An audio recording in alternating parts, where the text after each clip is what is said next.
Now, as I told you just now, we have seen also that alpha particles, various alpha particles are scattered in the different angles, right?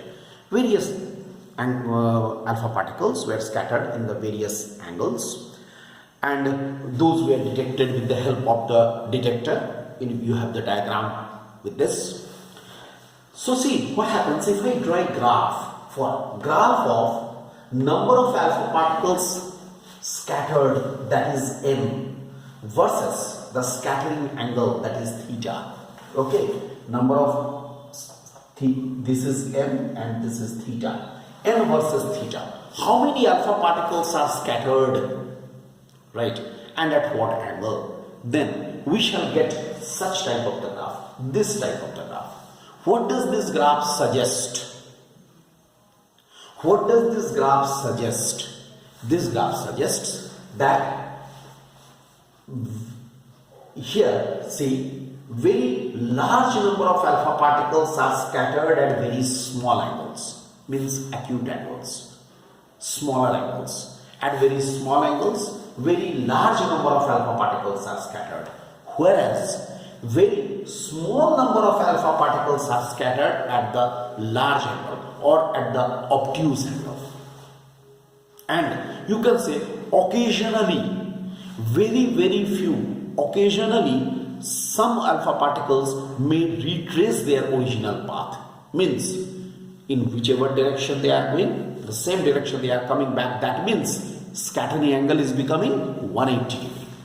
Those are occasionally, very few, right? This graph is suggesting that.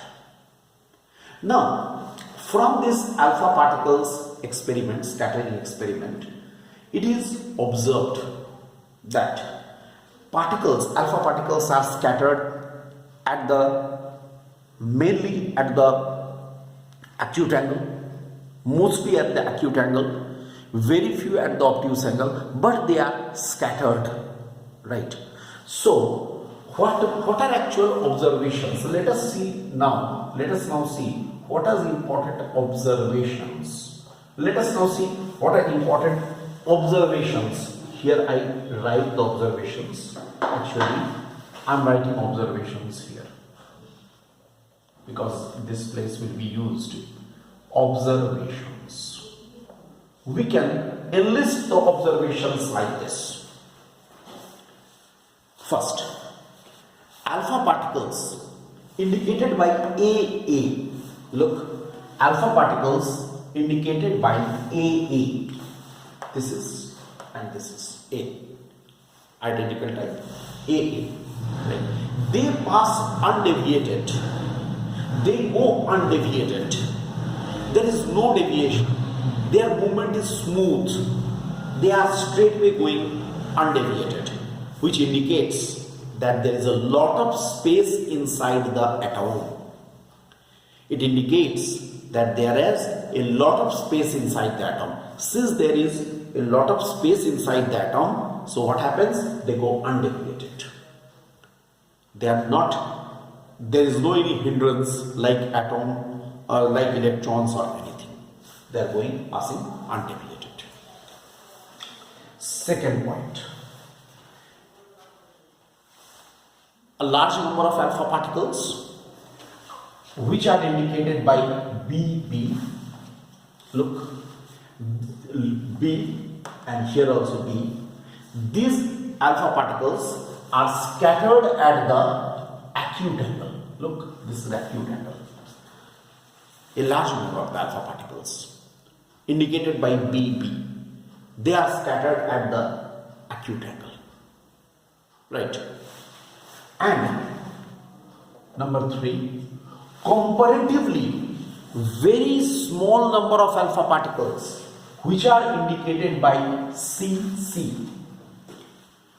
Comparatively much smaller number of alpha particles which are indicated by CC, they are scattered at the obtuse angles. Okay, so they are scattered at the obtuse angles, but their number is very small, and Number 4, the alpha particles which are indicated by D, okay, they retrace their original path.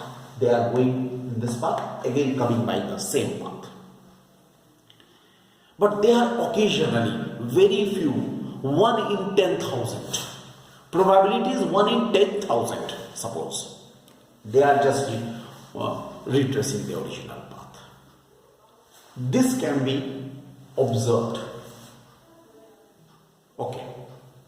Then, on the basis of these observations, these are, as I told you, that Rutherford's alpha scattering experiment is a very informative in its own. So, since it is a very informative, it is giving us a lot of informations, so we can say here that with the help of this, what conclusions on the basis of these observations, what conclusions we can draw.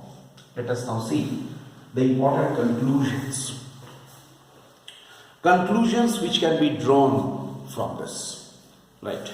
So conclusions, obviously, number 1, here we can say, by seeing these, by seeing these deviations of the alpha particles, right, we can say, or Rutherford suggested, that there is certainly a bulk of positive charge in the central part of the atom.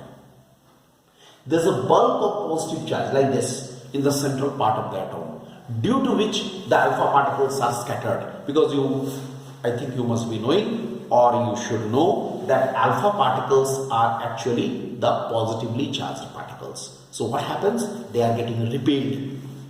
Positively charged particles हैं, they are getting repelled. तो repelled होने के बाद क्या हो जाएगा? Since they are getting repelled from the nucleus, this is actually the bulk of the positive charge here. So from this bulk of positive charge, they are being deflected. So he said that deflection of these alpha particles indicate that there must be a bulk of the positive charge in the central part of the atom, which was named as nucleus. That means nucleus is what? Nucleus is simply the bulk of the positive charge, where the whole positive charge, effect of the whole positive charge of the atom is concentrated. First point. Second point. Unlike Thomson's model,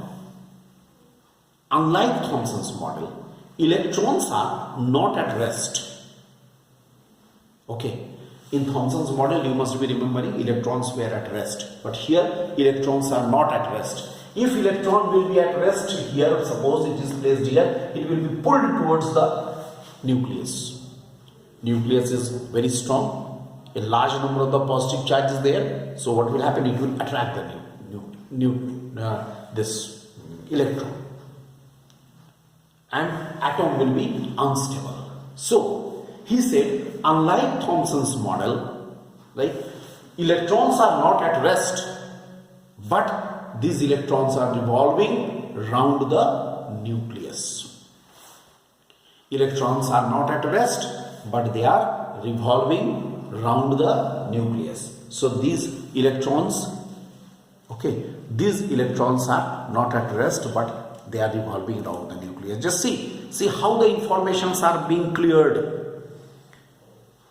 Informations, one by one, informations are getting cleared. Right. What is the status of the positive charge? What is the status of the negative charge? We got. And third point, when electrons revolve around the nucleus, when the electrons revolve around the nucleus, the electrostatic force of attraction,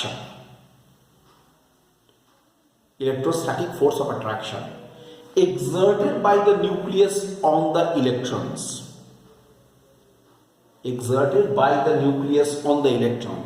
is providing it the necessary centripetal force.